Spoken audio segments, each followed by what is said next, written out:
אני יוני, מנהל קייטרינג סול אסאדו. סול אסאדו זה קייטרינג דרום אמריקאי, שעושים בשרים על האש. אנחנו נותנים שירותים לכל סוג של אירוע, אירועים פרטיים, אירועים עסקיים. אנחנו מלווים אותו מהבחירה של המקום, במי האוכל.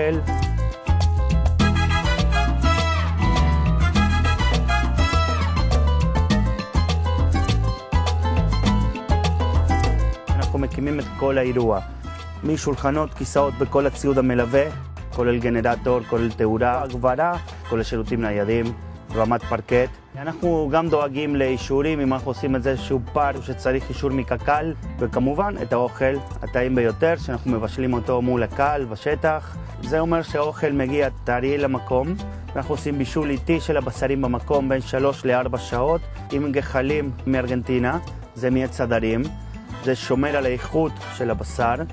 חוץ מהבשרים, יש לנו גם תוספות, סלטים, בעת המנת צמחוני, סוג של פסטות, של דברים רטבים מיוחדים, שתייה וקינוחים. קייטרינג סול אסאדו עושה כל גודל של אירוע. מתחיל מ-30 איש עד 2,000, 3,000, 4,000, 5,000 איש באירוע חברה. אנחנו דואגים לכל פעילות שהם רוצים לעשות, אם זה גם סירה על הים, לטיולים, לדברים כיפים. וכמובן האוכל הטעים זה מלווה את כל היום של אנשים באירוע. יש לנו תעודת כשרות, רישיון יצרן, עם כל הרישיון של משרד הבריאות. אנחנו תמיד אומרים, אנחנו עושים מיליון אירועים, אבל לקוח עושה את האירוע שלו. אם זה החתונה, המסיבה, החנוכת בית, בשבילו זה האירוע. אז לזה אנחנו שמים לב לתת ללקוח את השירות הכי טוב ואת האירוע שהוא חלם עליו.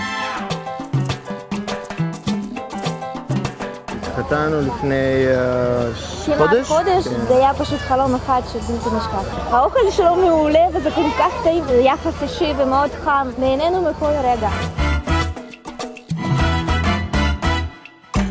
איפה שרק תרצו, איפה שתחלמו, איפה שרק תפנטזו, מה שבטוח, אנחנו נהיה שם.